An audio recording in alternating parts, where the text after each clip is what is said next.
Let's crack open a beer and share some thoughts.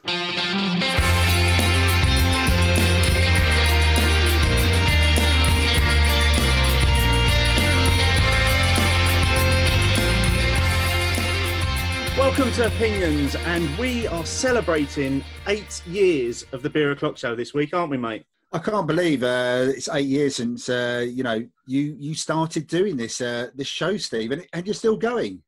I know it's just like I'm just like a dog that won't quit with a bone.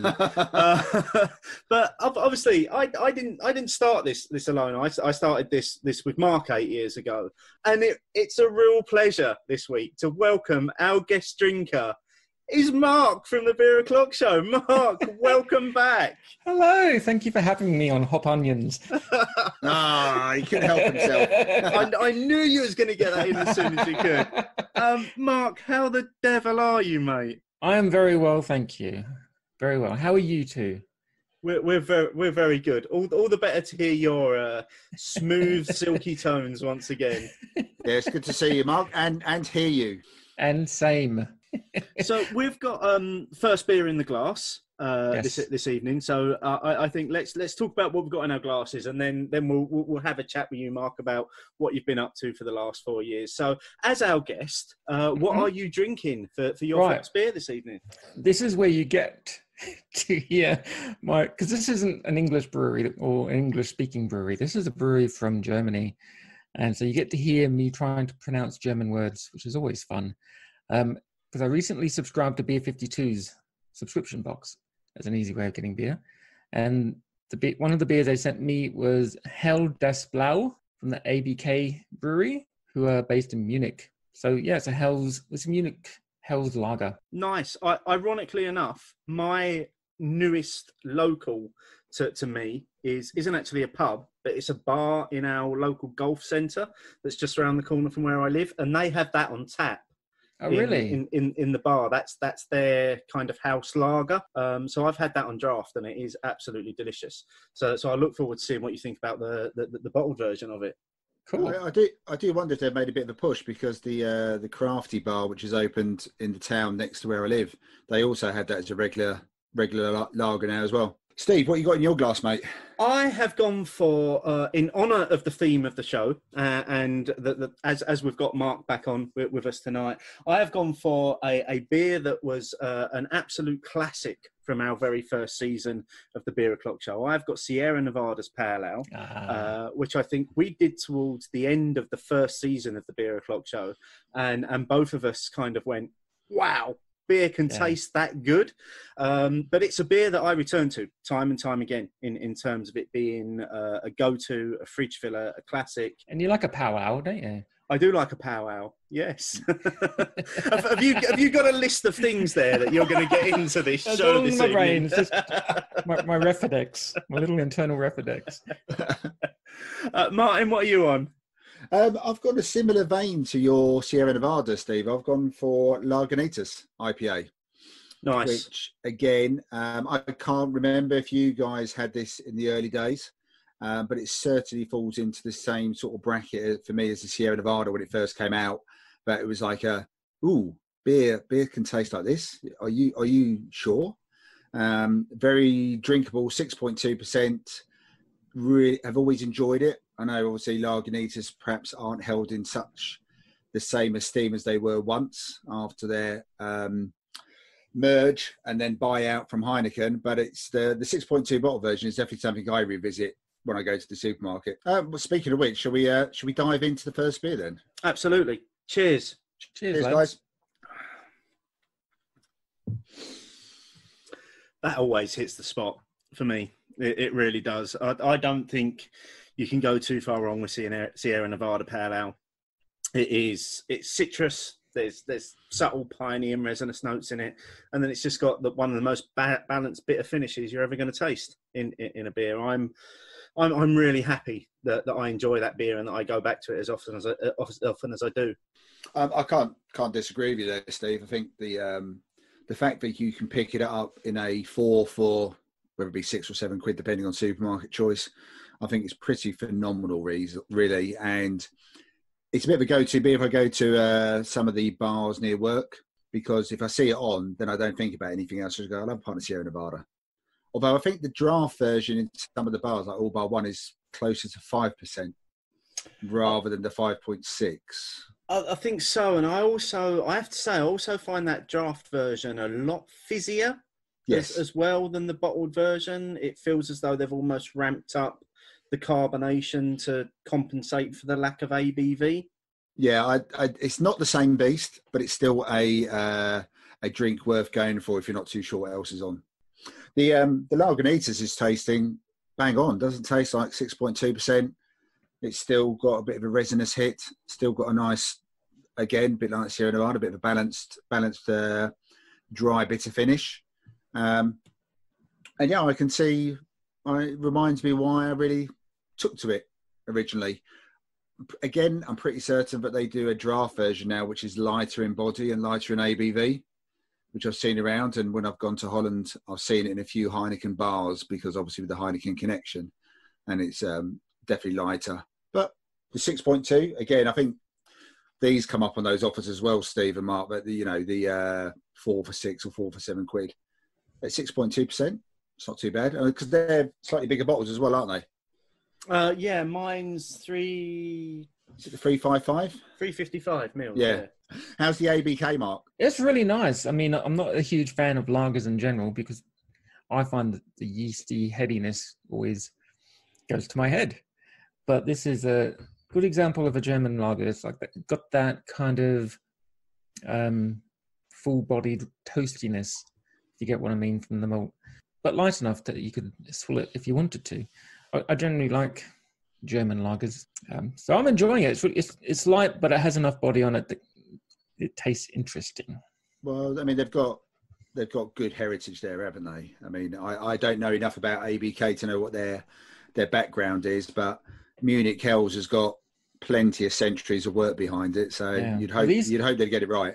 These guys have been going for 700 years, it says on the bottle. So, yeah, I would hope they would have learnt by now how to do a beer. should have got it right over that time. Yeah, you would have thought. Well, while we enjoy these first beers, let's dive in straight away to Mark. What the hell have you been up to for the last 4 years, mate? Because it was almost 4 years to the day where we released the last Beer O'Clock Show episode, which was the live show from Hot Burns and Black. 4 years is a long time. Have you still been into your beer in that time, or did you take a bit of a break and then come back? I kind of fell off the beer for a while because we were doing at least a beer a week, but and additional research beers.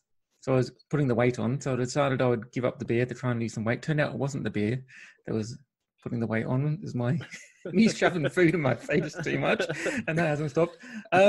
So I haven't had that much beer in the last 4 years, at least from a continuously wanting to try new styles and all that kind of thing.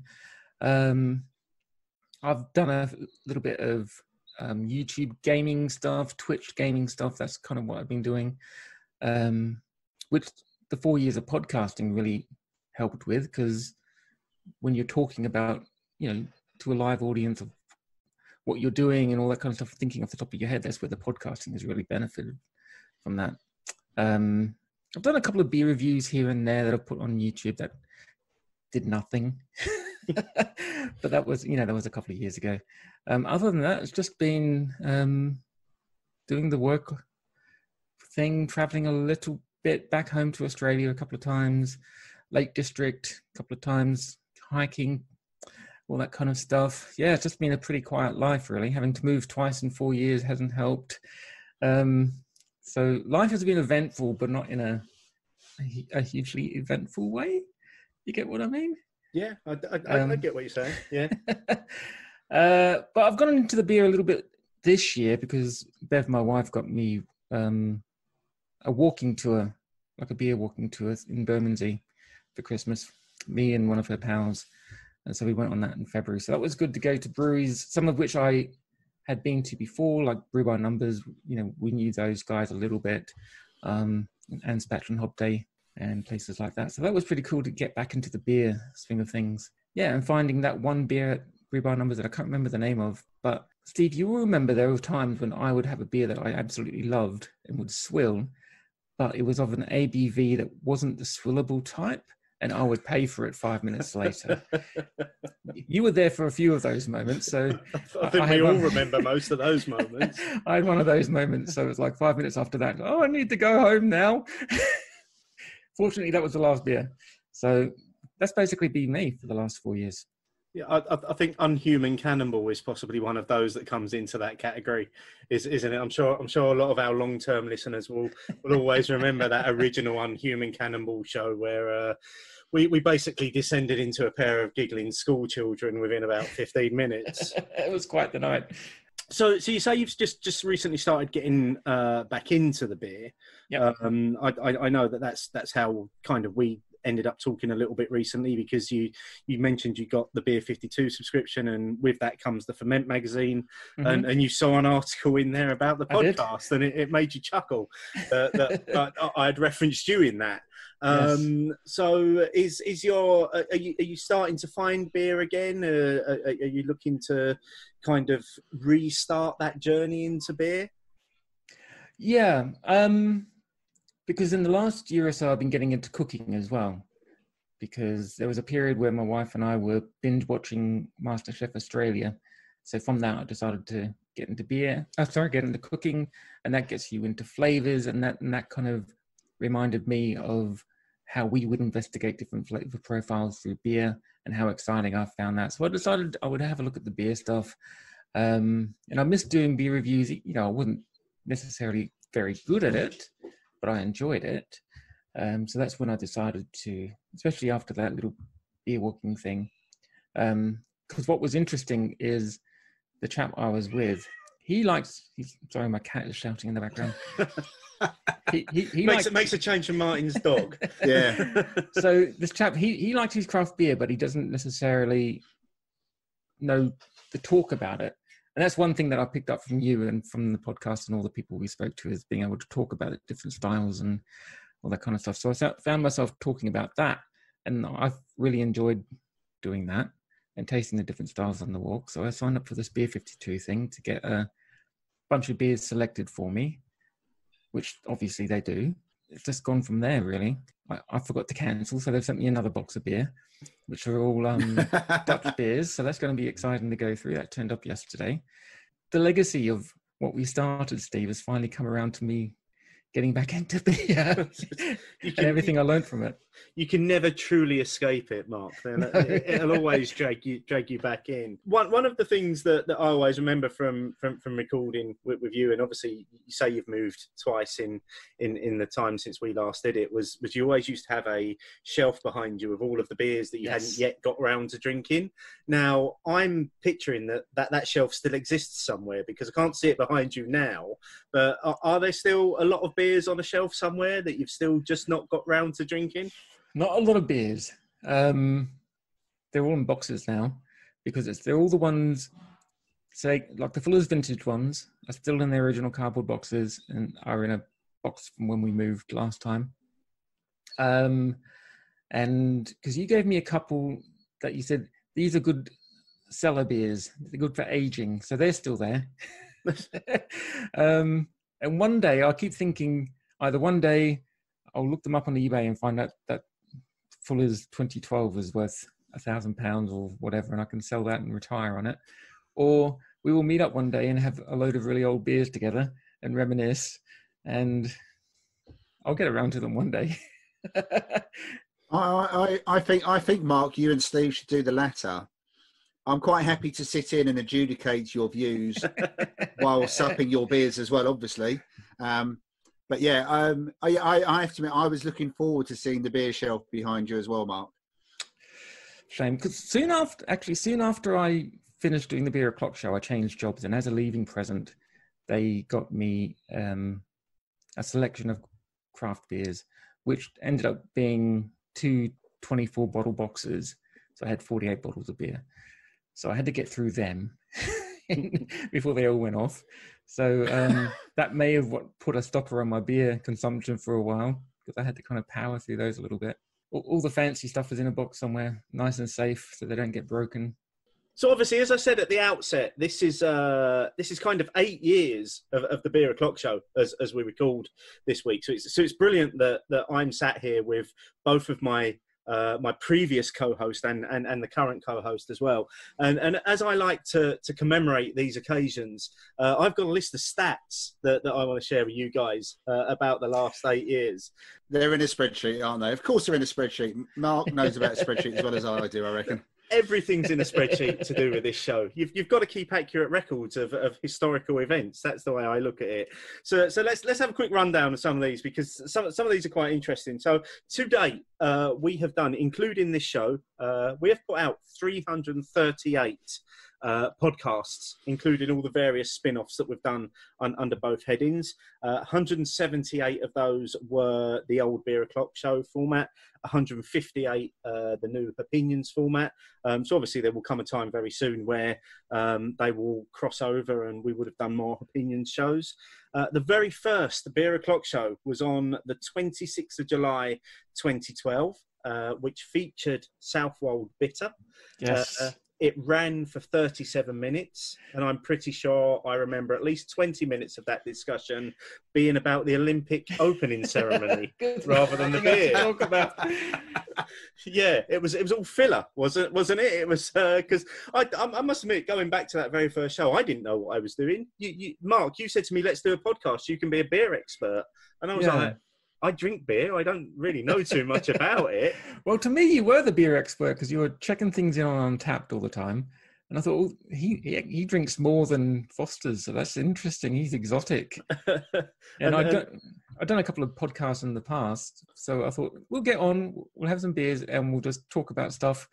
And turns out I'm not the great conversationalist I thought I was. And it just turned out the Olympics was all we had to talk about, and beer. It was, but I think people that remember back that far will know that as that season progressed, we gradually started talking more about beer, didn't we? And we started talking about more the beer that we were drinking. The first Opinion show was released on the 9th of September in 2016. So almost 4 years just over 4 years after the first Beer O'Clock show. And that featured a couple of beers from Cigar City that I had brought back from a trip to Florida, and that came in at 56 minutes. And that was quite the show, wasn't it, Martin? It was a good show. I enjoyed drinking your Cigar City beers, if I'm being honest.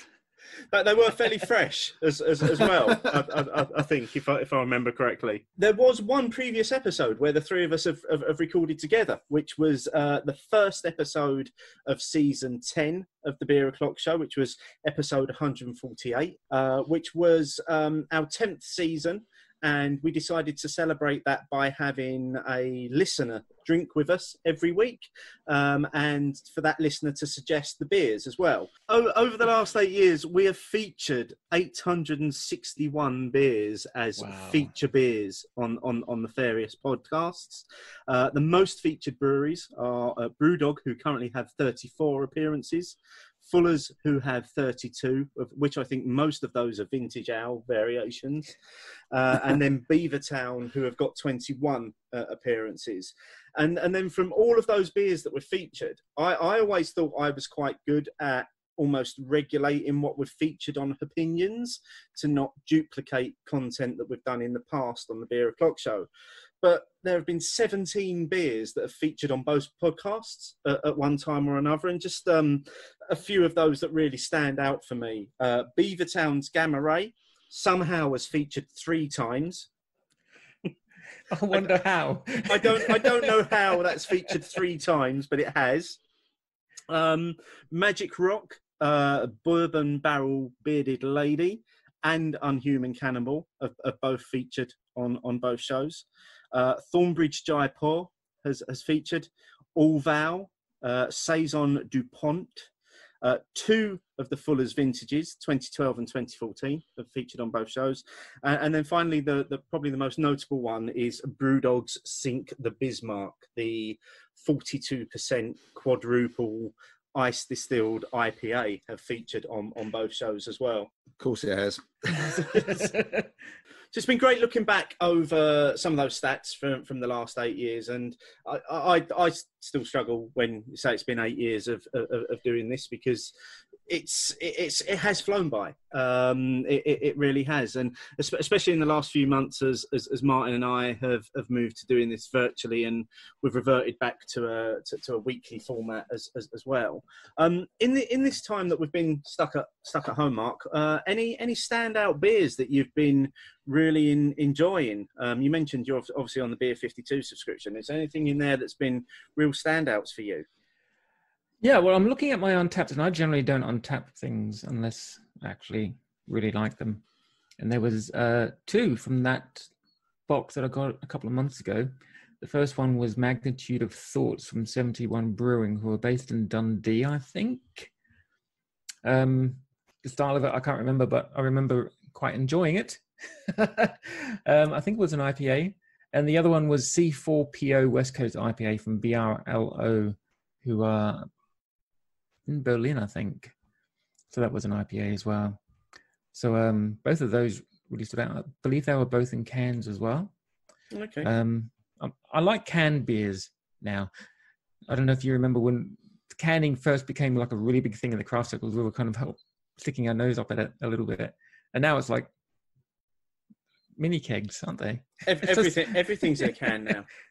It's just great. Absolutely, yeah. I mean, it's very rare these days that we feature beers on the show that are actually in bottles. I mean, this week probably being the exception that we're drinking bottled beer. See, I was looking at getting a box of beers from Beerhawk, and they had what looked like a really good German selection, but most of them were in bottles. So I kind of decided not to get it because I want cans because they're easier to store, easier to put in the fridge without them crashing all over the place. But it seems there's still breweries doing bottled beers, which I found really weird for the crafty scene. I think Europe, Belgium and Germany especially, are definitely still sticking to bottles largely. Mm-hmm. But it does seem to me that definitely in the UK, we've definitely embraced cans across the board. Whereas if we look at our stalwarts and the beers that you definitely you drinking previously on the Beer O'Clock show, especially the Belgian beers, they've fairly much stayed away from cans. A lot of those German and Belgian brewers. Strange, isn't it? Yeah, definitely. And me and Steve spoke about it recently that a few breweries over here were quite late to go to cans, and perhaps they actually suffered from it. Whereas I think in some like Germany and Belgium, I actually think it might be quite a hard sell to move to cans for some of those people because the bottles are so universally loved and well known. I mean, can't imagine Cantillon suddenly landing in a can, or some of those Heller's lagers from Germany, like the 500 milliliter bottles, which with a really lovely label on it. I can't imagine those going into cans anytime soon. So it's definitely diverse. But what's the Belgian beer that we've seen recently in cans? Delirium Tremens is now available in cans. Shocked and amazed that was in a can. Yeah, I couldn't believe it. Is that the one with the pink elephant on it? Yes, yeah. Oh yeah, I spent a night on tap on that one night. Oh dear. Quite a good night. I'm surprised you remember it, to be honest. How was the day after, Mark? No, it's fine. I don't get hangovers, which is quite fortunate. But I don't remember getting home from that night. So, Martin, what about you, mate? It's certainly in the last week or so. Is there? I think. What am I? I'm kidding here, aren't I? There's only one beer that's a standout for you and I this last week, isn't there? Yep. There's only one beer worth us talking about, and again, I think this will be a beer familiar to Mark. It's Thornbridge's Halcyon. It's back. It's in a 440 milliliter can, and they've added no fruit to it. Even better. There's no mango and no pineapple or any other shit like that. It is just good, honest, straight up Halcyon. But Steve, you've been a lover of Halcyon longer than I have. What was your verdict? I was blown away by it actually. I think one of the posts that I saw that really summed up how I was feeling about it was from friend of the show, Mark Johnson, who posted a really poignant picture of it saying, I approached it with trepidation. I was worried about what it might be like, what it might taste like. And then I opened it and I put it in a glass, and it was like visiting an old friend. And that's exactly what it was like. It was clean, it was clear, it was resinous. There was the one thing that has always been there with Halcyon is it is big on the grapefruit notes, and that's from beginning to end. And you get that, and then what you got with it was this amazing bitter finish that just went on and on and on, and it just continued until you took a next sip, where it all started again. And I was absolutely thrilled trying it out of the can for the first time, and it was exactly like revisiting drinking it for the first time. It really was that delicious. I can't disagree with you, Steve. And I saw the same post from Mark as well, along with the picture. And like I said, I didn't come to it with perhaps as much love and history as yourself. And I did 2 cans the night before. So Saturday, we're recording on a Sunday. And it was absolutely beautiful to be reacquainted with a beer that just had all of those West Coast qualities, so well balanced, and wasn't afraid of the IBUs coming into play as well. You know, there was bitterness in there, but I have to admit, it took for the second can for me to really get that bitterness to hit home. I think I just maybe didn't quite. I think the first one didn't last as long as perhaps it could have done, but the second one I had after I'd had couple of other beers, the bitterness really kicked in. And first of all, I was actually a little bit taken aback by the level of bitterness. It was like, oh, okay. I haven't had that kind of bitter end for quite a while. And even with some of the other West Coast beers that we've talked about this year, Steve, and including from Thornbridge, say Pondera, for example, the Halcyon knocks a lot of those beers out of the park. The beer of the year reckoning with Halcyon being thrown into the mix now has narrowed down some of the field if we're talking West Coast style IPAs. But an absolute delicious beer, and great to see Halcyon back with us in its natural form as well. I would add to that. Anything else that you've been up to? Well, apart from trying to drink my body weight again in cask ghost ship, I was lucky enough to attend the Utopian online launch of their Vienna Lager, which was good fun. 20 or so people invited to that. A lot of fellow podcasters were on there.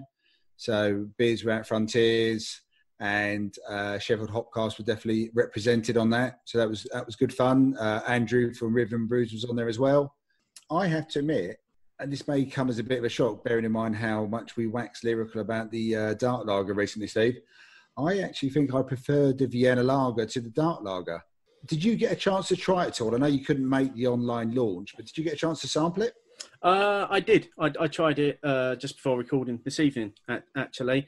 I'm not so sure about it. I'm not sure it ticks the Vienna Lager box for me in terms of the taste profile. But at the same time, I want to hang on going into much more detail about that, because I know we're planning on actually featuring it next week, aren't we? Yeah, so I guess we'll get a chance to do a bit more of a deep dive on it. But yeah, thank you again for Utopian, both for the invite and sending a couple of the beers over. Always a pleasure to receive the beers from Utopian. I've enjoyed all of them so far. So keep up the good work, and look forward to their future launches. I think they're going to be doing an Oktoberfest beer. Now, I think we have some non-beery news from you, Steve.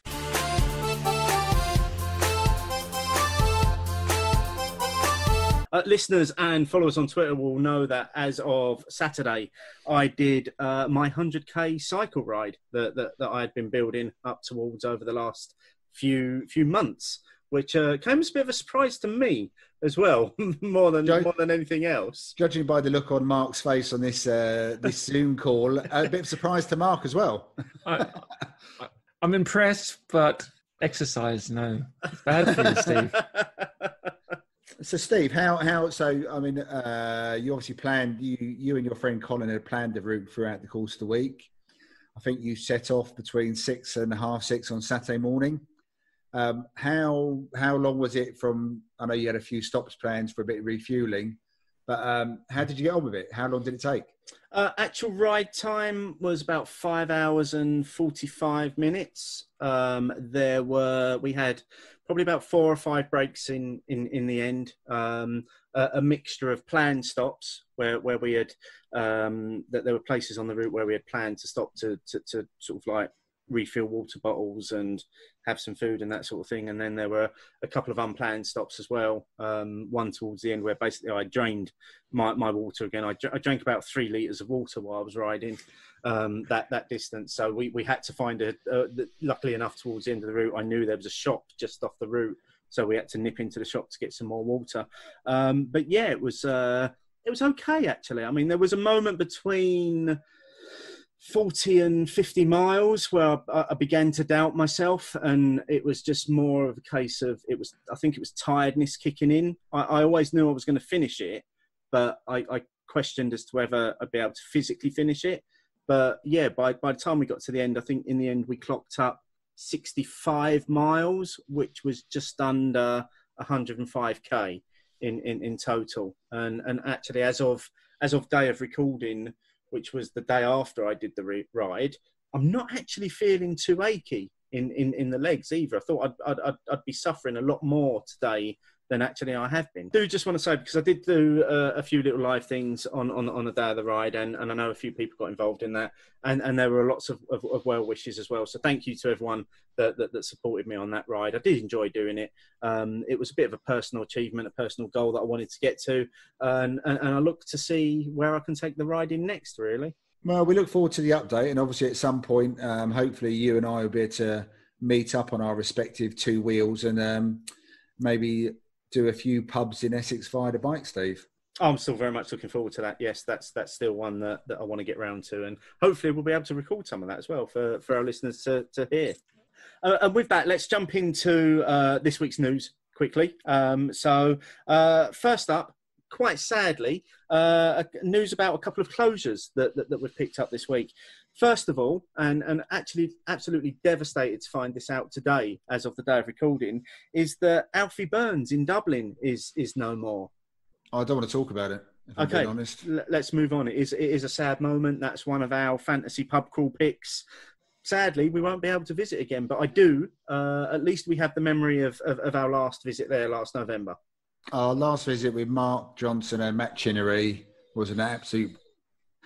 Even if I did manage to cock up the last order of ordering a third of 12% Imperial Stout.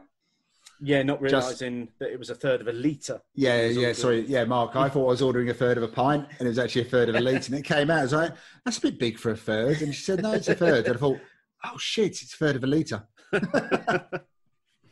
And the other closure, again, and this is quite sad. So I picked this up from Roger Protz's news page, which we'll link through in the show notes if you want to have a read through on this one. So the Mawson Arms, which a lot of people will know is the brewery tap for Fuller's Brewery. So it's the pub that's on the corner at the Fuller's Brewery. Uniquely has 2 names, the Mawson Arms and the Fox and Hounds.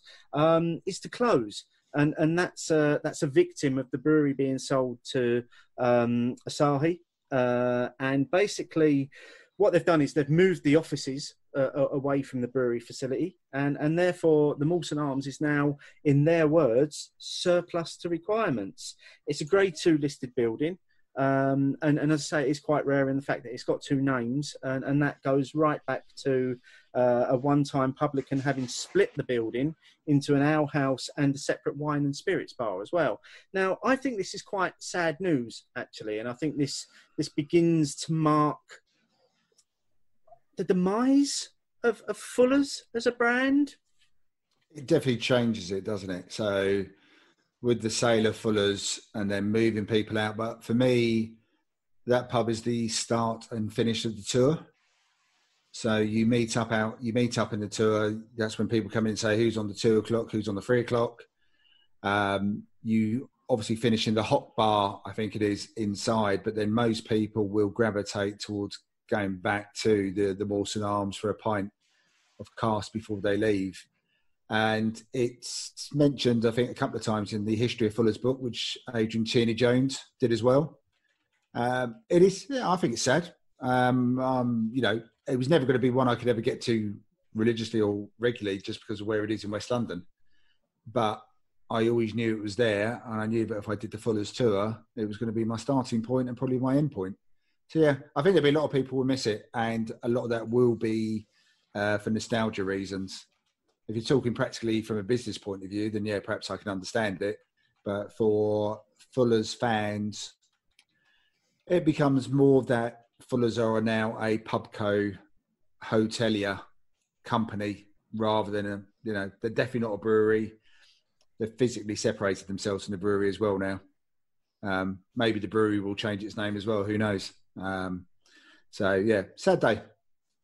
Very much so. And this next story, staying on the Fuller's theme, is the great news that Georgina Young, so former head brewer at Fuller's, has been promoted to the role of brewing director for St Austell and Bath Owls, having joined them in 2019, having been recruited by her long-term friend Roger Ryman, who sadly passed away earlier this year. She's now been promoted to the brewing director there. She'll continue the role, which will be based at Bath Owls headquarters rather than at St Austell, but she will be overseeing both breweries. So congratulations, Georgina, and that's great news for her. Yeah, no, congratulations. It's good to see her in that sort of position as well. I think that's well earned and well deserved over her time. And with hindsight and looking back, you do wonder whether Roger had an inkling and wanted someone ready who was capable of carrying on what he'd started at St Austell as well. So I'm sure there's a few glasses being raised at Bath Ales and St Austell now. Absolutely, yeah. And then the final news story this week is from Fine Ales, who are celebrating the 10th birthday of their flagship beer, Jarl. So it turns 10 years old on the weekend from the 24th to 26th of July, which is the weekend after this show releases. There is a social media campaign across all platforms using the hashtag Happy Birthday Jarl. And to celebrate it, for the first time ever, they've put the beer into cans. So it's been released in 440ml cans. And they've slightly tweaked the recipe as well. So it's got an updated malt bill. They've included oats for a fuller body, and they've dry hopped it with T90 hop pellets. It was one of the first UK beers to use American Citra hops and was originally brewed as a one-off. I'm looking forward to see what they've done with the T90. So it's interesting that them and Oakham, who are probably two of the early adopters of the Citra hop, have both gone for the T90, have created versions of it now. Well, in with that early adopter of the Citra hop around the same 10-year-old period is also Ghost Ship from Adnams. So it does make me wonder whether Adnams are considering doing, because I know they did have plans to do a certain number of birthday versions of Ghost Ship this year. Maybe we'll see a Ghost Ship with T90 editions as well. Quite possibly, and naturally I'll try to buy it. Can I just ask what T90 is? It's a it's a hop pellet version of the Citra hop. So it's okay. It's a more I suppose it's got more oomph in it in terms. It brings through more of the hop characteristics. Is it still Citra? Is it like a descendant of Citra, or is it just it's still Citra? Citra. Yeah. So it's Citra on steroids, I imagine, is the best way I would describe it. I think that's the best description. Yeah. That sounds delightful. Yeah, so like I said, Mark, the Oakham have brought out, obviously they've got their classic Citra, and they've brought out a Citra T90 version.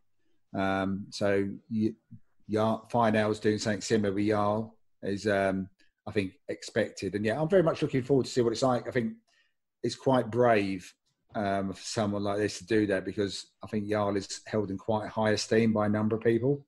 So to muck around with it in the right way, hopefully will come out good. So yeah, be interested to see what that's like. I look forward to it. Look forward to trying that next week.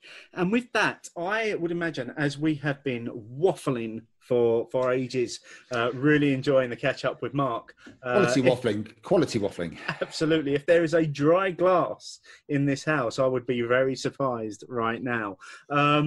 What is everybody's final thoughts on that first beer that we had? Mark, you first. How was your Hellers? Hell Dust Blau from ABK. It was really nice.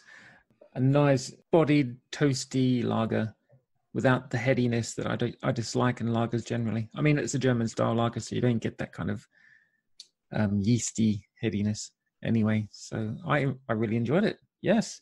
Martin, how was the Lagunitas IPA?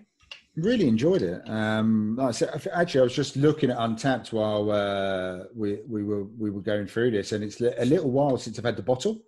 I tend to have had draft. So actually, the last time I had a bottle of this was October 2017. So 2.5 years plus. And the bottle for me is superior to the draft version. I enjoy the draft version, but it just feels like they've taken it down a notch or two in a lot of things to make it maybe a bit more accessible and a bit more sessionable. I'm still happy. Now that I've revisited it, the bottle may be appearing in the beer cupboard and in the fridge a few more times. Sierra Nevada, Steve. I don't even know if it's worth asking you, to be honest. It's not. It's a cracking beer. Let's move on. It's as simple as that. Everybody knows Sierra Nevada is a cracking beer, so you don't need me waxing lyrical about it, do you? Let's be honest. Let's just jump straight into what we've got coming up next in terms of our second beers. I have just poured mine, and when we decided we were going to do a classics episode, I instantly knew I was going to do the Sierra Nevada. The second beer was a bit more of a challenge, but having got quite excited about my support for this next beer a few weeks back, I thought, well, I've kind of got to do it now. So I am revisiting Hobgoblin. Ruby beer, as it's now called. It's been slightly repackaged, 5.2% from Wychwood, and I'm thoroughly looking forward to diving back into the Hobgoblin. Again, Mark, this was one from the early days, this one. That's the beer I haven't thought about in a long time. The labelling is quite bland compared to how it used to be. Yes. The problem is they've now got 4 beers that they bring out under the Hobgoblin range. So there's this one, there's the gold version, there's the IPA, and then there's King Goblin. And I think people remember the original label being more oval and having a lot more metallic images in it. And the original was just called Hobgoblin. And then you had Hobgoblin Gold, Hobgoblin IPA, and then King Goblin. Now what they've done, they've called them all Hobgoblin, and it's the Ruby, the Blonde, the IPA, or the King version of it. So the branding is very, very bland on it now. Yeah, it's a bit of a shame, yeah.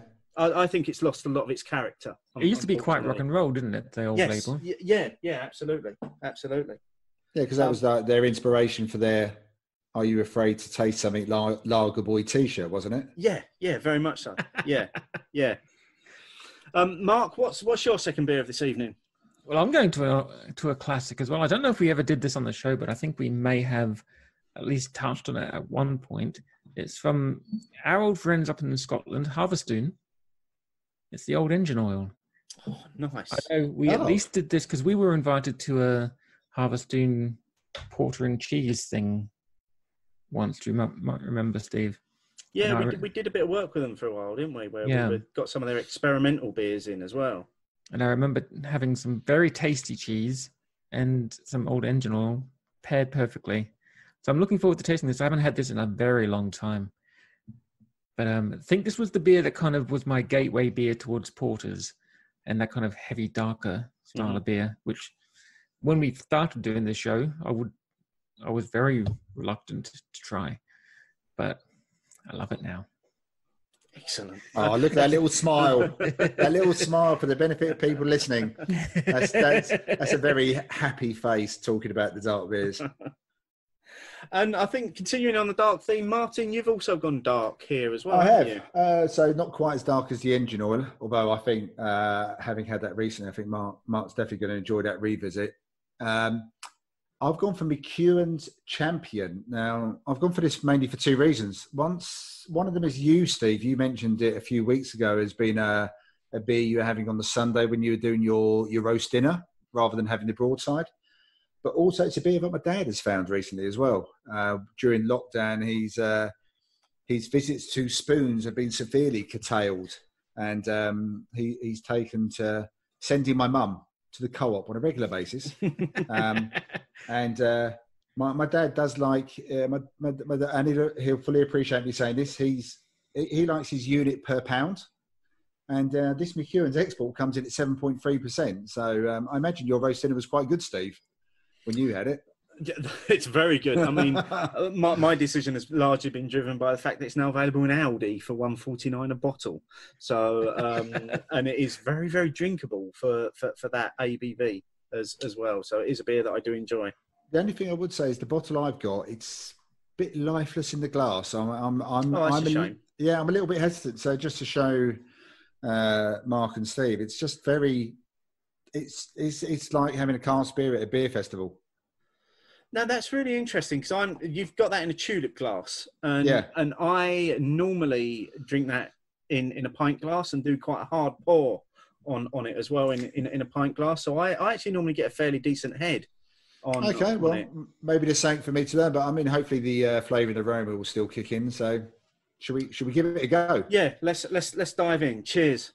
Cheers. And as a tribute to you, Steve, I'm drinking out of a Foo Fighters pint glass. Mate, so have I. This is the one that you bought me as well. Exactly the same one. Cheers. Well, I'll go first on my one. That's it's a little bit sweet. There's some malty goodness coming through, a bit of a boiled sweet quality about it, and quite a dry finish actually. And it's also quite decent body to it. So yes, I think I'm lacking a little bit maybe on the carbonation, and I will revisit it again and maybe just tip it all into a pint glass.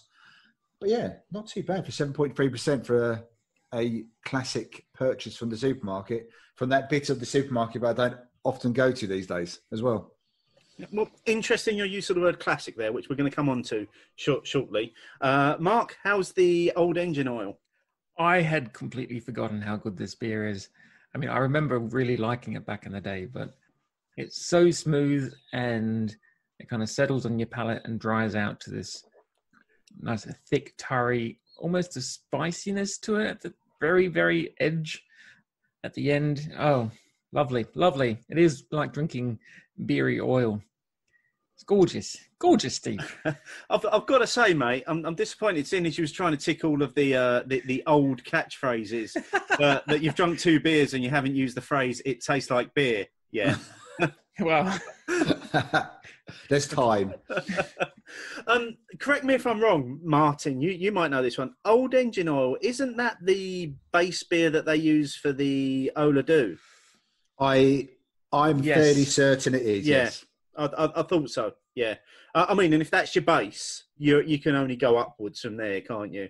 Oh, and the really? Qualities are the same. So everything Mark described about that is just heightened on the the 12 to 16 and the 18 that they do with the Highland Park, and yeah, that oily quality is definitely there, isn't it? Yeah. It's slick. It's just gorgeous. They've nailed that. I think we're just going to have to leave Mark for a moment just to... He's actually speechless. Yeah. there isn't much else that I can say about it. I mean, I've always liked Harvestines beers, and I now remember this being the highlight of the beers that I ever tasted from them. And, yeah. Brilliant. Good choice, then. Bringing back memories. So this came from the Beer 52 box as well. So thank you to those guys. Oh, that was handy. Nice one in that box. Yeah. And Steve, so obviously you have professed your history and your love for Hobgoblin, and despite what we said about the labelling and it becoming more of a brand than just the one beer, what do you think? It's perfectly drinkable. You know, it's there's a copperiness to it. There's light roasted notes. It's quite light bodied. It's really, really easy to drink. I've had mine out of the fridge for about half an hour, but it is a beer that you can drink cold as well. I just really enjoy it when you want something that you don't really have to think about, but that has got quite a bit of flavour going on in it. This is a beer that I would go to time and time again. Yeah, I think it's a decent beer. I think, like I said, I think I'm a little bit disappointed with the branding against it now. But it is one that if you're in a pub and it's on, then it's worth going for, at least to have a little think about what else you might have. Yeah, I know when we started doing this, Steve, when we went away for a week at the in-laws or whatever, Hobgoblin was an easy buy, and it was always a good beer for me to drink along during like a holiday or whatever. Cold, it's really nice, and as it warms up in the glass, it still tastes really good. And I think it still is now. You know, yeah, they've got other beers in that family, and I'd say out of the four of them, I enjoy the Hobgoblin, and I do really enjoy the King Goblin as well, because it's kind of Hobgoblin amped up. I think it's about 6.6, 6.8%. So you're getting all of that, but you're getting a bit more body, you're getting a bit more of the flavour coming through. And the IPA is perfectly drinkable as well that they've released in that series as well. I'd say my least favourite of the lot of them is the Golden Ale, but then I'm not a massive fan of traditional Golden Ales anyway. Yeah, and the gold, it's just a bit of a nothing. It's an easy tick. It's an easy tick for them, isn't it? Oh, we've got a beer that fits in that category. Golden Ale, there it is. But we'll call it Hobgoblin. But yeah, I mean, I'm going to enjoy drinking this, and why I am drinking this, and obviously we're all drinking classic beers in one format or another, and we have hinted at this a couple of times tonight. It's the theme of the whole show. It was this week's question as well. Opinions, opinions, opinions, opinions. So we asked, do you ever revisit what you consider to be the classics? And what are they? So we had 436 votes on this poll. 91.3% of people said yes. 8.7% of people said no. Almost 100 comments on this particular poll. And actually suggesting a lot of beers from people. So as always, we can only feature a small selection of the comments that were made.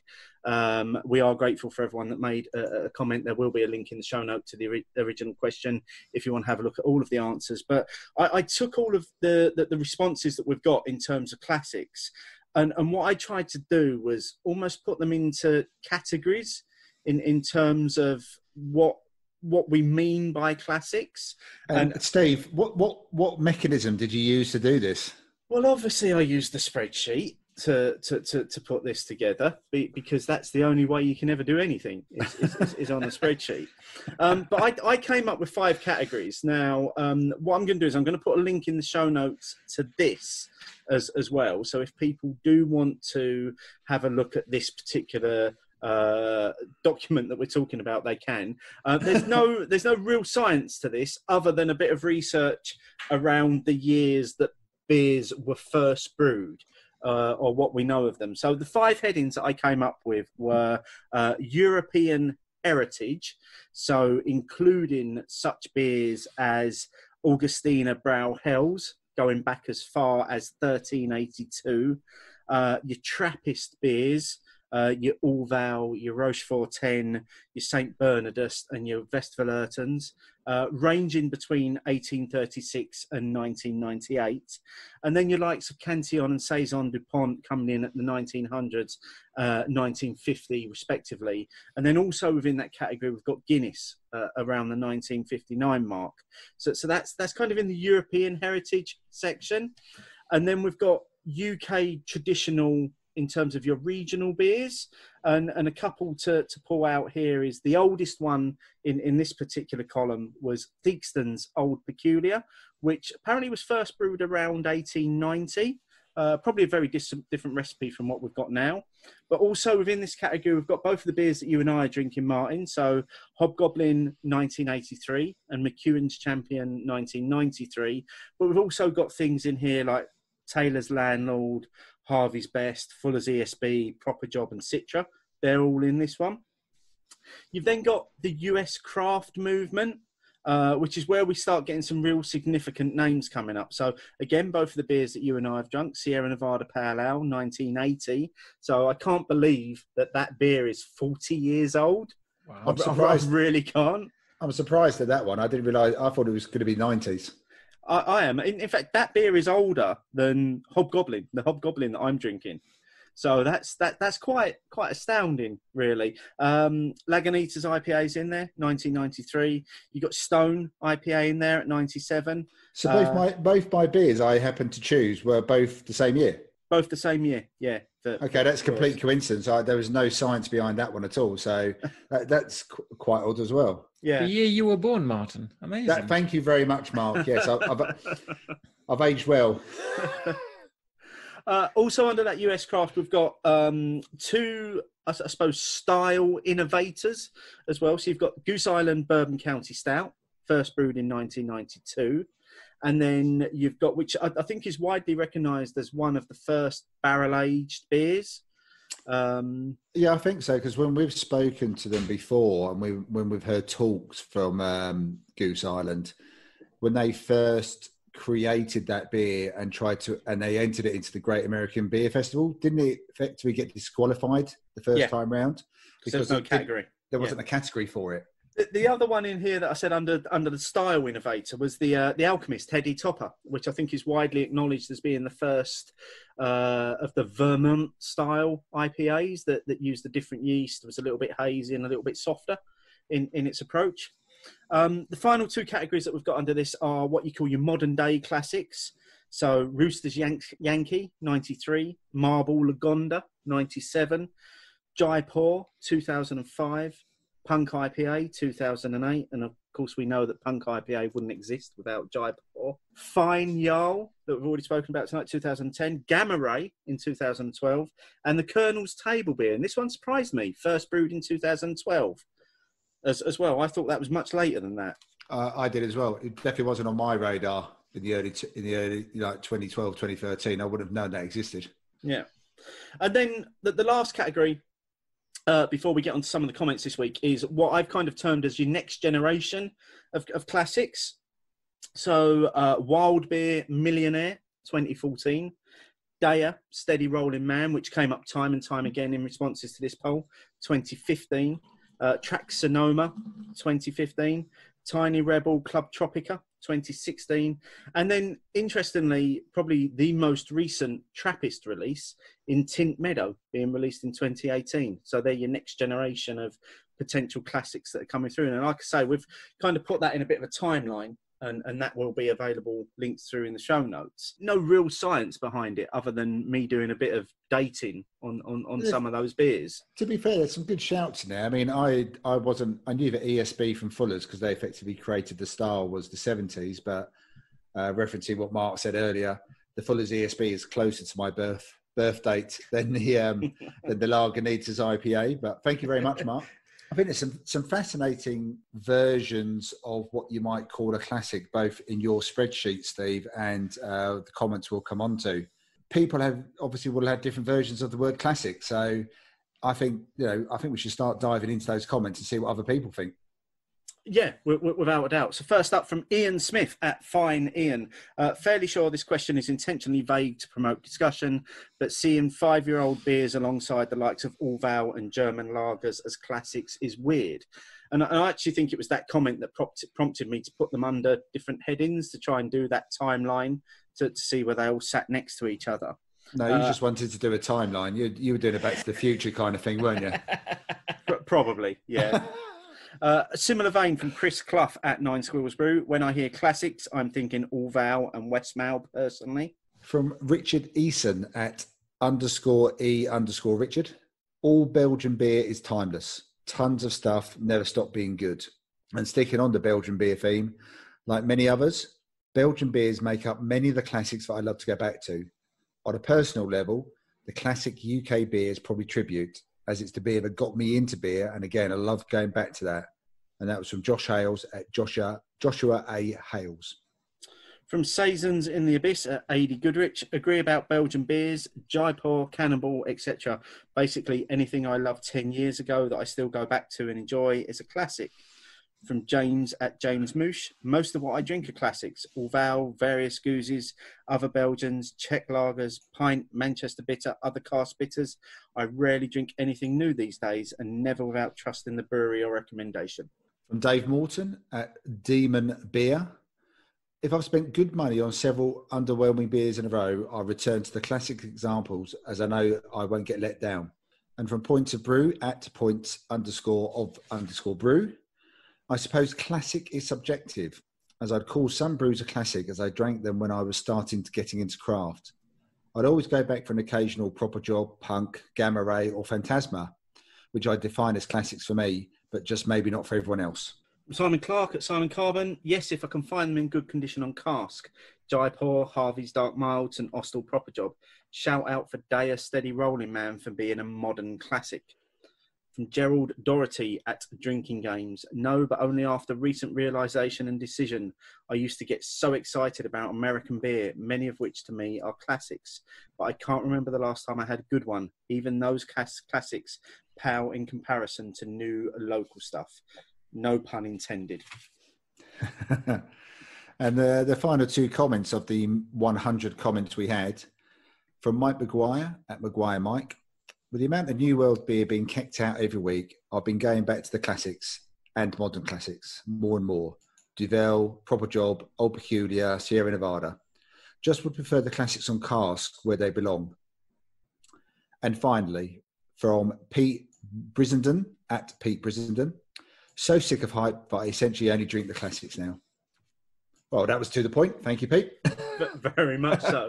Now I'm gonna dive straight in here and in terms of our views on this and get Mark involved here, because I think when we first started the Beer O'Clock Show 8 years ago, I think in terms of the beers that we had available to us, that they were probably only those beers that we would term now as classics. In fact, I remember many discussions that you and I had, mate, via text in terms of what can you get in your supermarket this week that was both the same. And sometimes even that was a bit of a challenge for us, wasn't it? Yeah, because for me, it was the beers I could get in my Sainsbury's local across the road from my flat in Streatham. But then I branched out to the large Sainsbury's in Balham, and that opened up the world because I had a world beer section, which had like 10 different beers rather than just the 3 or 4 you can get in the Sainsbury's local.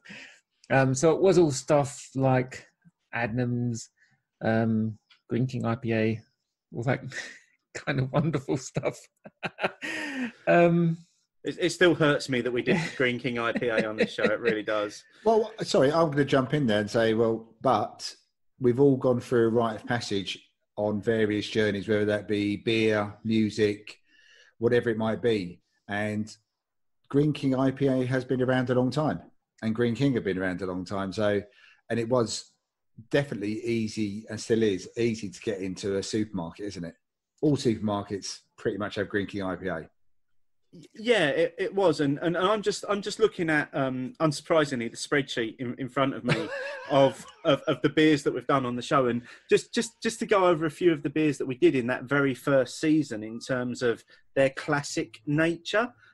Southwold Bitter by Adnams, Waggle Dance by Wells, Black Sheep, Bengal Lancer by Fuller's, Tanglefoot by Badgers, Punk IPA by Brewdog. I think everybody remembers that episode and still cringes at Mark's Scottish accent as he read off the side of the Brewdog bottle. I'm not sure that's the only thing they find amusing in that episode, Steve. Yeah. Hobgoblin, Gem by Bath Owls, Ghost Ship by Adnams, Sierra Nevada Pale Ale. So yeah, we did in that very first season of the Beer O'Clock Show, we did a lot of I suppose what a lot of people would term as classic beers going back then. Yeah, I mean, we kind of thought of ourselves as, this is from what I remember, you may have a different recollection of the show being about real ale. And then these craft beers started coming on our radar more. And it's like, oh, do we want to try this? And away we went. And that was the end of it.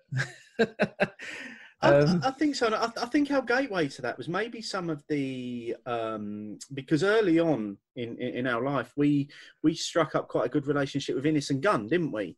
And, we did. And I think they were the first brewery to ever send us beers to try, which I remember us being very excited about. It was like, we've got some beers. Somebody sent us some beer to try. God, somebody's actually listening to this thing that we're putting out. But yeah, so I think towards the end of that first season, we began to transition, didn't we? I mean, I know probably during seasons 2 and 3, we still featured a lot of those traditional classic type beers, but we did start to lean more towards the new, as it was then, the new craft beers that were coming through and bringing more of those onto the show. Yeah, we were kind of sticking to the supermarket staples to begin with, and then you and I started going out a little bit more together to research, quote unquote. We fell into a couple of brew dogs, I think, and we tried some different things, and then obviously you were networking like crazy, as you were wont to do, and you were meeting up with people and having all different types of experiences beer-wise. And that kind of opened, eventually, my eyes to the craft scene as well.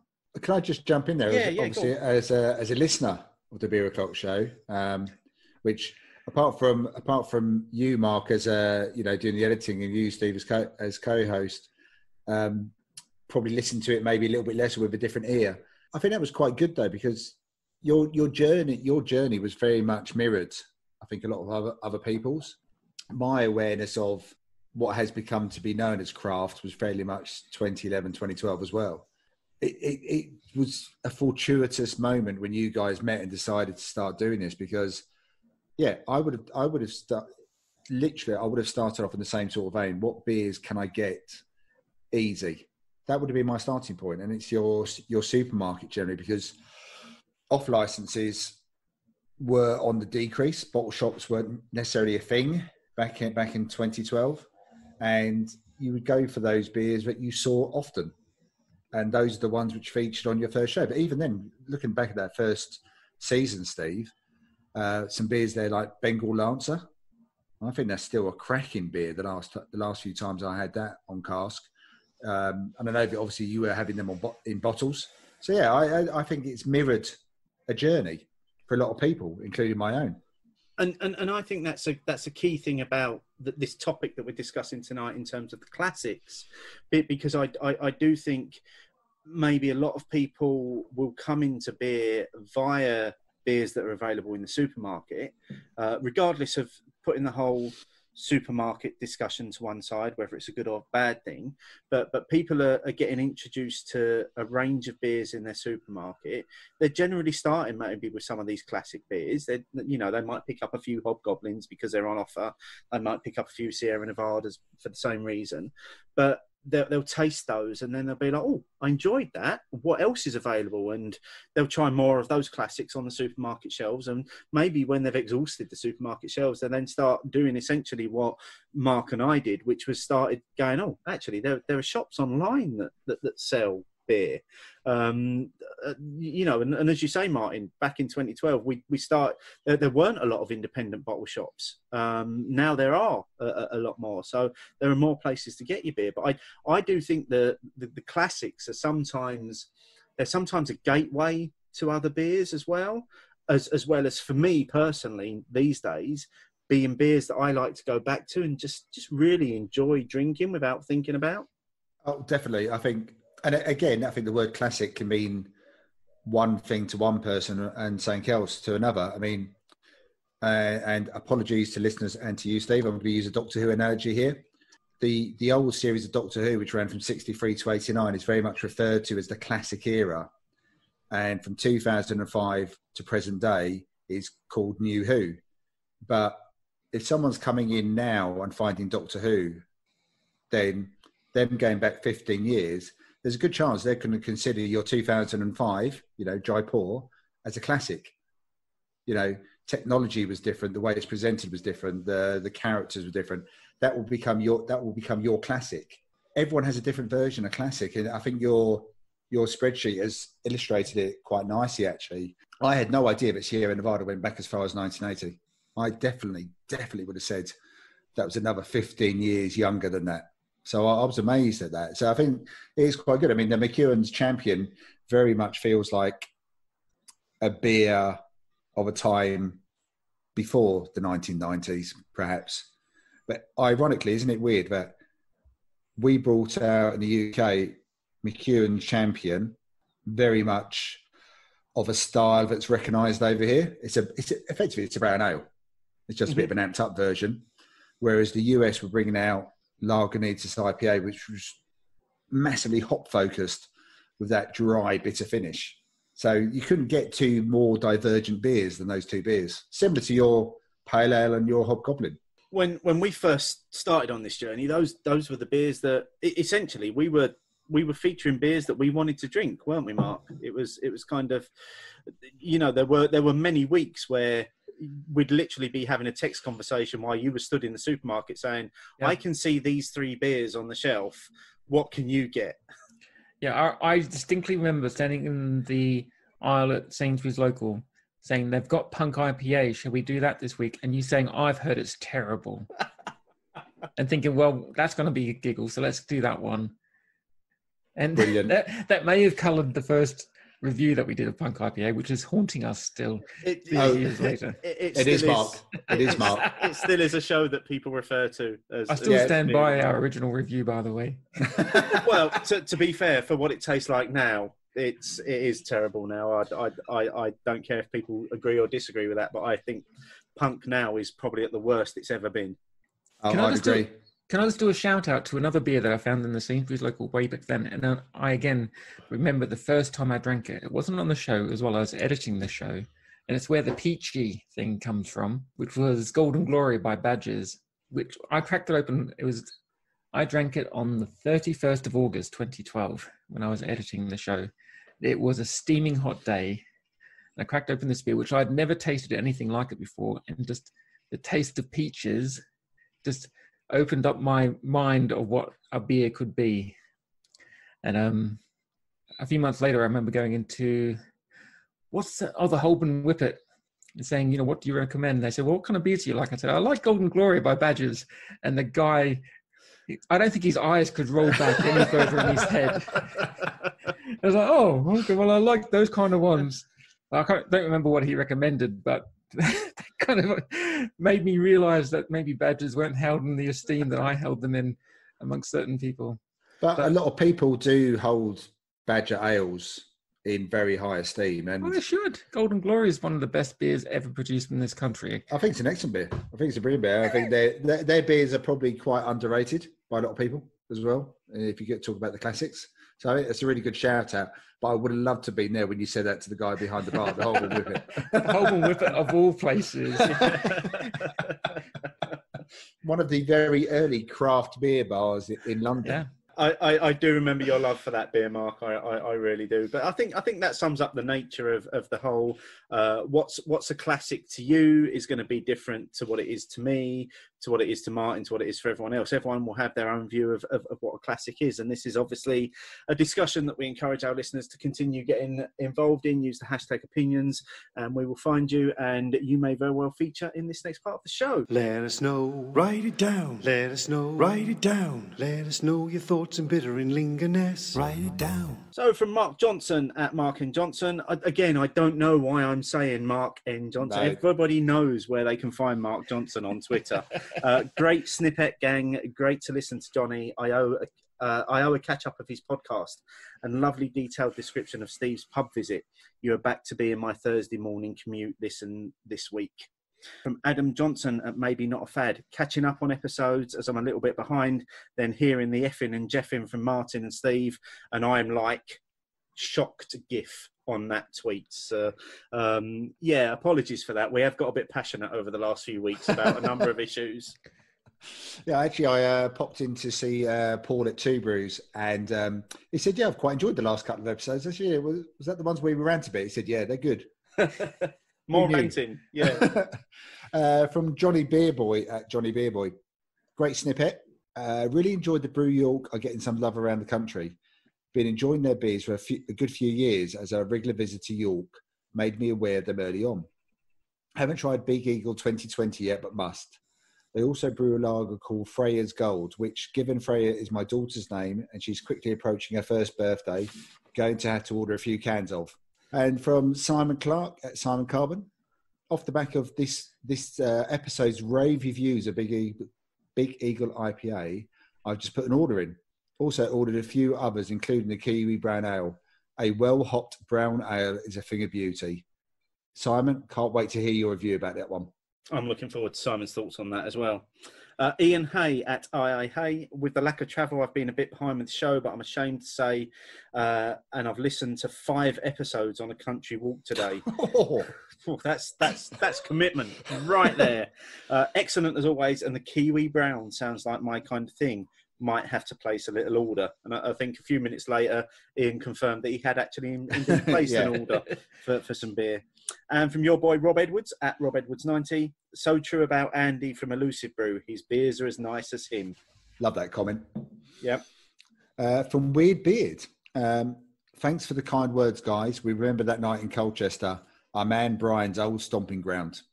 And finally, from Lee at Brew York. So Lee obviously sent us the beers recently. Just wanted to let you know, I listened to the podcast at 5 a.m. this morning whilst doing the first day's brew. Was once again a real thrill to hear you discuss the beers. Was pleased that you found HHH to be balanced and refreshing, even though that's not your preferred style. And I think that was definitely referenced to you, Steve, as that was the one you tried on the show. Great again to hear yours and Martin's appreciation of the Big Eagle. As yours and others' feedback has been excellent, and as the team and I can't stop drinking the beer, I'm pleased to report we're going to try and keep it available. Yes. It's down. Peer pressure works. It's down to be brewed again in 2 weeks. Provided the sales keep up, we'll keep it available. Well, we'll do our best. Would be a real shame to have to kill it off again. Not sure I could take it, nor could we. I can't believe it's 4 years since you started working together. I like the fact he recognises we're working, Steve. Exactly, yeah. I like it when people say this is work for us. We keep telling our respective partners we're working. They just don't believe us. And I joined the listenership at the same time. I haven't missed an episode in those 4 years and don't plan to start now. Here's to another 4 years and onwards. As always, keep up the excellent work. And as I said, that was from Lee at Brew York. So firstly, again, Lee, thanks for your comments. And secondly, thanks very much for doing the beers. And finally, fuck Big Eagle's a regular again. I'm so excited. When he said that, I was like, brilliant. Can all get Big Eagle. That's what I want. So much enjoyed that beer last week. It's great that we're going to be able to get it regularly as well, it would seem. We should probably just set up a direct debit, Steve. Yeah, just send me that beer every month and I'll pay you for it.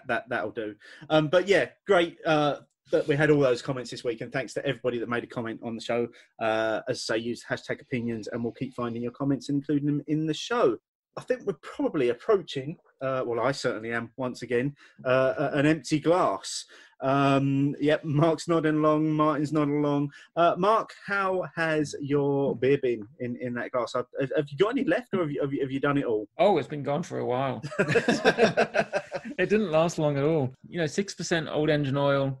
It's just, it's a thing of beauty, really. Just the memories come flooding back. I haven't drunk it in 4 or 5 years. It's just a great beer. And I just remember how it was such a gateway. Like I said before, it was a gateway to darker beers for me, old engine oil. It's gorgeous. There's nothing else I can really say about it. I think that's eloquent enough, Mark. I think. Thank you. Especially a beer you haven't had for 4 or 5 years as well. To have those memories coming back must be quite nice. Will you order some? Will you be trying to seek out some more? Because I think they do stock it in my local Waitrose, I will pick it up and have it kind of as one of those fridge staples to always have it in the fridge to go back. Not a bad staple. That is not a bad staple to have. That's a classy fridge staple to have. Mark. We're coming round for your classy fridge staple and to raid your Fuller's vintage box. Cool, you can do the unpacking for me. Oh shit! Damn! Why did I open my big mouth? This is what happens when I have a 7.3% beer. I'm not loving it, to be honest. I think that's your pour of it in that glass. I really do, mate. Well, I will revisit it again. It's a shelf filler in Tesco for certain. So I will try it again. I'll do the hard pour into a pint glass. I'll perhaps use one of the oversized glasses. See if that changes my thinking about it. I can picture it on cask, maybe a little bit less ABV, which it certainly hides. But yeah, it is just if I reference the Kiwi Brown Ale that I had last week from Brew York, this McEwans is not a patch on that. So I personally think they're very, very different beers, but I think I've had a different experience with that beer from yourself. So yeah, I'd encourage you to revisit that. I'm looking forward to some Halcyon after this. Put it that way. I want some hops back in my glass. Aren't we all? In terms of the Hobgoblin, I've loved it. I've drained my glass. It is a beer that I'll go back to time and time again. It just hits a spot for me. It's completely drinkable, and it's one that if it's the only beer available on a shelf in a particular location at a particular time, I'm quite happy to buy that and to drink it. I think anybody turning their nose up at that, it's maybe a little bit of a snob. I'm going to be honest.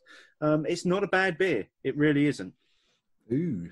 If anyone else has diverging opinions on what Steve thinks about Hobgoblin, please let us know. That's one that could ignite a fire under a few people, yes. Isn't it? Let's be honest. So without further ado, let's quickly segue out of this one. What was coming up next week, mate?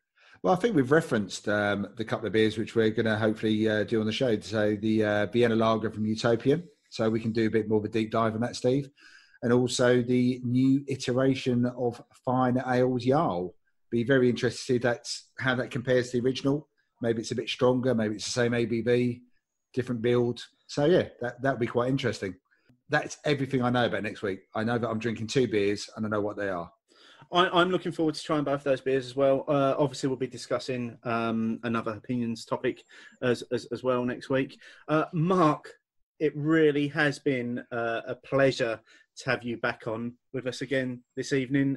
For me, it's been a real trip down memory lane, sitting across the screen from you again and chatting to you. Are you going to continue your beer journey again now? Are you dipping your toe back in to things? Well, I definitely am, because obviously, like I've been saying, the Beer 52 one, and especially the one that I got yesterday, which is all Dutch beers, and seeing like the social media post from Beerhawk about their German boxes and all that kind of stuff. I'm very interested in trying all those, trying the different flavors that come from those regions. And also, I've been listening to this show off and on since I quit the Beer O'Clock show. It's been a pleasure to see how the show has grown, and you have kept the flame going, Steve. Well, mate, and Martin slid into my slippers, like we've got the same size feet, and he just fit right back in. And it's been great to see that the show's still going and hopefully keeps going to great strengths. And that, you're still doing your crimbo crawls in the summer and all that kind of stuff. There's a mate of mine, Ronnie Bean, who I know he comes every year. Yeah. He's there every year, and he always asks after you every year as well. So I haven't seen him since the Leeds one that we were all in Leeds together. Good old Ron, I've known him for years. So he's always talking about his beer. So that's kind of, if I'm not keeping up on my Beer Show Mark Twitter account, and I'm on my gaming one instead, I see him talking about the Beer O'Clock show on his feed all the time. So there's always a tangential connection to Beer O'Clock show. That's quite cool. Ronnie is brilliant. We love Ron, and I know he listens. And it's a real shame we probably won't actually see him this year because of circumstance. But hopefully, when we do the summer session next year, the Crimbo Crawl replacement, he'll be along again. And I love the fact he'll just go off a little bit of a wander, on his own to do his own thing, and then he'll just catch up with you later on. Brilliant. Yeah, he likes adventuring, does Ron? Yeah. Yes. Yeah. Mark, you are without a doubt part of the DNA of this show, because it was originally your idea. I'm the seed, if you will. You are. Yes, you pitched it to me. I jumped in, and it's been great to have you back. Look, we're 2 years out from a 10-year anniversary. You've got to commit to come back in 2 years' time to join us for the 10th anniversary. Remind me, and I will be there. That's not committing. That's very much non-committal. I will be there, but you need to remind me. Mark, he'll be reminding you from next week onwards. Then, mate, I can't believe it's 4 years since I left. So in 2 years, 2 years is going to go. I know it's hard. So. It is hard to believe that. I think quite a nice sunny evening in at Hot Burns and Black when you guys did the live show. It is hard to believe. So much has happened. Can I just say those live shows, because people who know me personally will know that I'm not a very outgoing chap, and I'm not one to talk madly. The podcast brought that out on me, and doing a live show in front of actual human beings and standing up and talking in front of a room full of 20 or 30 people was something I never dreamt I would ever be able to do, because I hate public speaking, but this show allowed me to do that. So yeah, I owe a lot to the Beer O'Clock Show, and I owe a lot to Steve. And thank you, Martin, for keeping it going with him. I appreciate you keeping everything alive. Well, thanks for starting it off, both of you. So I think that's quite a nice way to finish the show, guys. Cheers. Cheers. Cheers.